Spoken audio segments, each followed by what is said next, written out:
There is also a summit going on right now in Paris, chaired by the French and British leaders, involving more than 50 countries. We're going to head there shortly. The aim is to work out a way for countries caught in the middle of the energy crisis, exposed by the closure of the strait, to work out a plan of action to secure it militarily in a post-war Middle East. We'll be there with our correspondent shortly. I want to first bring in Robert Murrett. He's a retired Vice Admiral in the US Navy, Deputy Director of the Syracuse University's Institute for Security Policy and Law. Great to talk to you tonight, Vice Admiral. Let me bring you some news while we're on air as I'm talking. So the International Maritime Organization, this is the UN's body, saying this: we are, quote, currently verifying to understand the details behind Iran's commitment on the strait. We have teams watching Iranian TV saying this. The way it's being framed on Iranian state TV is, quote, a senior military official is talking about permission of the IRGC, the Islamic Revolutionary Guard forces, before passage can go ahead. A brilliant day for the world, says President Trump. Given what you're hearing so far, how do you read this?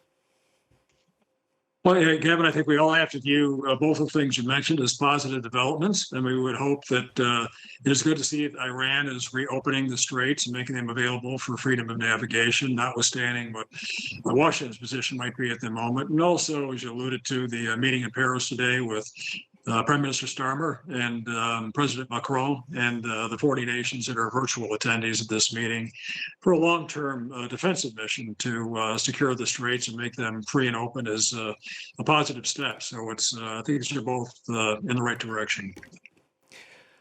We've also heard from CENTCOM as well today, Central Command in the Middle East, talking about the position of mining the straits. Quotes, this is not a simple challenge.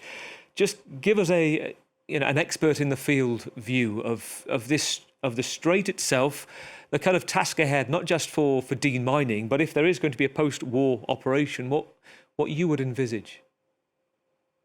I think that would be fairly straightforward, Gavin. And the Strait of Hormuz are a small enough area that they can be safe routes can be put through there for freedom of navigation in a fairly short period of time with assistance from a variety of countries because of the defensive mission that it represents. And to kind of step back from that just a little bit, I think it's also promising in terms of the noises we've been hearing from Pakistan and Washington and the Iranians in terms of cutting some kind of a larger deal, which seems to be the position of the White House right now, to remove any restrictions that the United States has on opening the Straits of Hormuz, which, in closing, I would mention, we should not forget that opening up the Straits of Hormuz is in everybody's interest, including the Iranians, but certainly all the nations that depend upon the trade coming through the SOH, and certainly the regional partners, the Gulf states and others that we're so close to.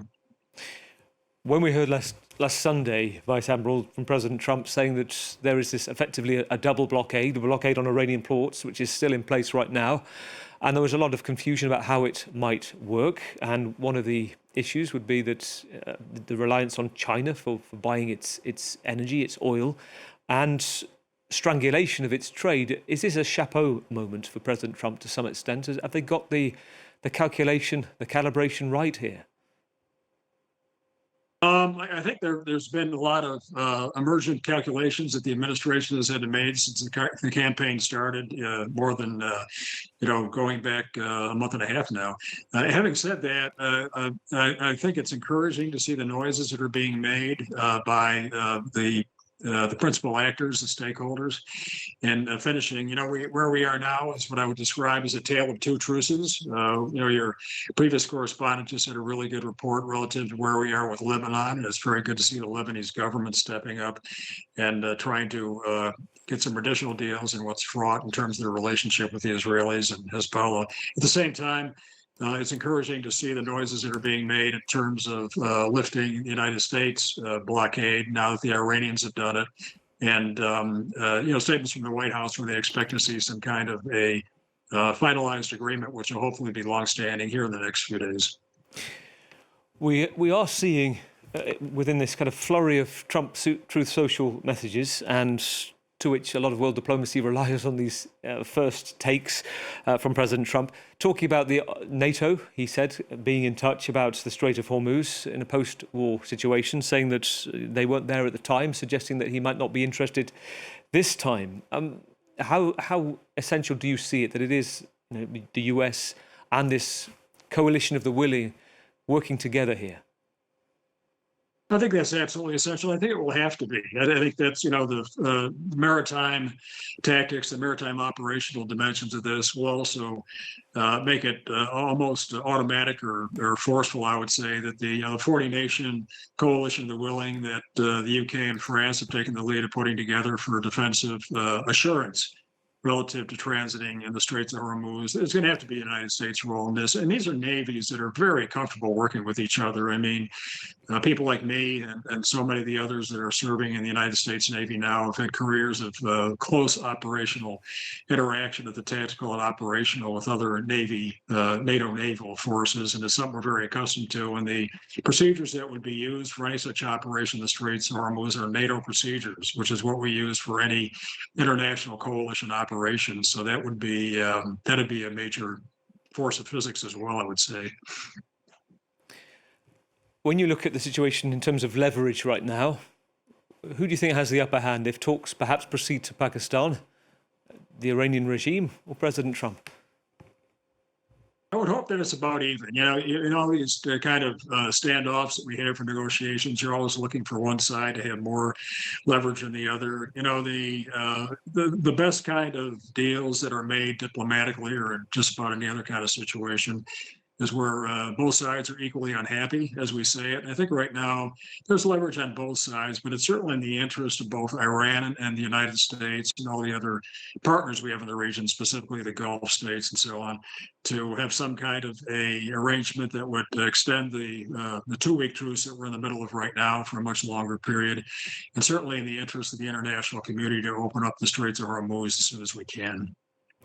I've rethought, just listening to you throughout the interview, that dare I say there's a tone of optimism there that you feel that, to paraphrase you, and let me know if this is right, do you feel we are getting towards an off-ramp in this conflict? Yeah, the noises that have come out of Tehran, Washington, Pakistan, China even, and some of the Gulf states in the last 48 hours are quite different from what they were before then. And most of the noises we're hearing, and of course, Gavin, you have access to all the press reporting that I do as well. But the noises that we've been hearing from the key stakeholders in some of the capitals that I mentioned right now, there's kind of a shift in tone starting, like I said, about 2 days ago. And I think that has continued through the present day. And it's pretty clear that both Tehran and Washington want to cut a deal. And hopefully that'll be in the art of the possible. And I can see something along those lines happening in Pakistan or via some other arrangement here in the next few days. Really good to hear your thoughts tonight. Thank you, Vice Admiral. Thank you, Vice Admiral Robert Murrett. Thank you for your time. The former US. Enjoy chatting with you, Gavin. Good day. And you. Deputy Director of the Syracuse University Institute for Security Policy and Law. Now, I mentioned the summit in Paris, chaired by President Macron and Sir Keir Starmer, under pressure himself, which we'll also get to shortly. But let's first hear what they had to say in this meeting involving around 50 world leaders and government ministers looking to lead a mission to protect freedom of navigation once the war is over. President Macron saying there is united demand for a full, immediate, unconditional reopening by all parties, he said. Keir Starmer saying an international mission will be deployed, quote, as soon as conditions allow. As you can see, we also saw Giorgia Meloni and Friedrich Merz at this summit. Let's take a listen to the two chair leaders. So today's message is one of hope. It's also a message of preparation and unity. Europeans stood by the Gulf states, Asian states, African states, Latin American, Pacific states. So all the world came together in this coalition of independent states to ensure full observance of international law and freedom of navigation. Reopening the Strait is a global necessity and a global responsibility. We need to act to get global energy and trade flowing freely again to bring down prices for working people. Our citizens need to see a return to peace and stability, and we will play our full part. Well, this has been seen as an attempt by nations sidelines in the conflict to ease the impact of it that they are party to. While President Trump appears to have dismissed NATO countries' help in maritime security, we'll try and understand what that means for those countries involved and whether it was just shooting the breeze moment on Truth Social. Let's go to Caris Garland, our reporter at the Elysée Paris. Hello, Caris. Tell us what the key moments have been today in galvanising a mission, and the pertinent voices too. Who's saying what? Well, one thing that I think stood out during that press conferences was the message of unity. That's something that was particularly highlighted by British Prime Minister Keir Starmer and the German Chancellor Friedrich Merz. The Chancellor even saying that he was surprised by this. They're talking not just the unity between those four leaders themselves, but also the dozens of countries that also plugged into that conference that they held virtually. All of them, Starmer saying, agreeing on this need for this effort to go and reopen, secure navigation in the Strait of Hormuz.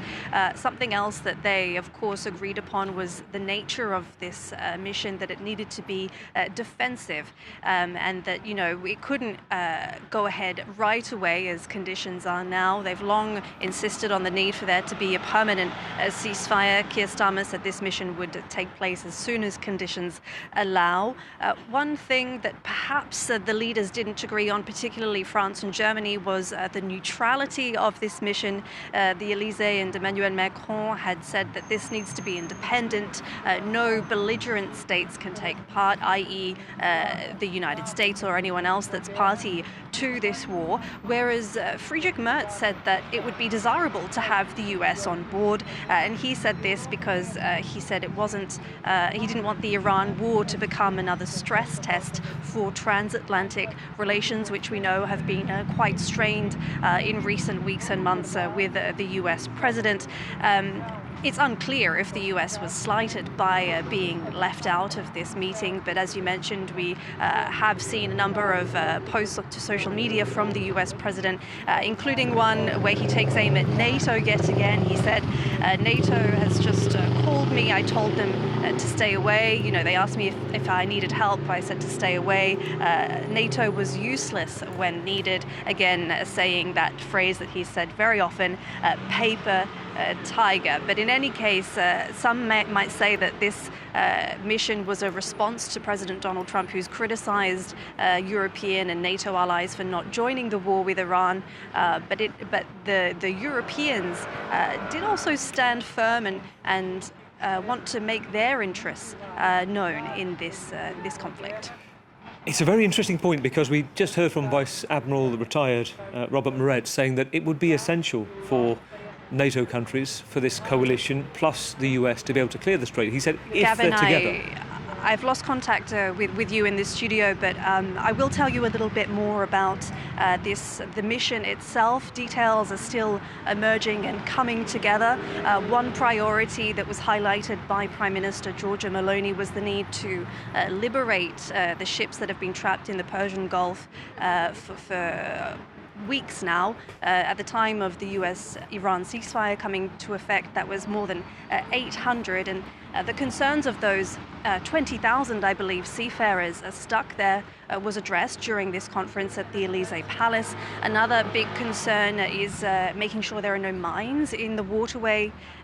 This is despite Donald Trump's comments that Iran has removed or is removing mines in the waterway with the help of the United States. This is obviously bound to be a big concern for the Europeans and any country involved in this mission. We're also expecting that naval assets that are already deployed, for example, in the Eastern Mediterranean, will be used. This might include the Charles de Gaulle aircraft carrier from France and the UK's HMS Dragon.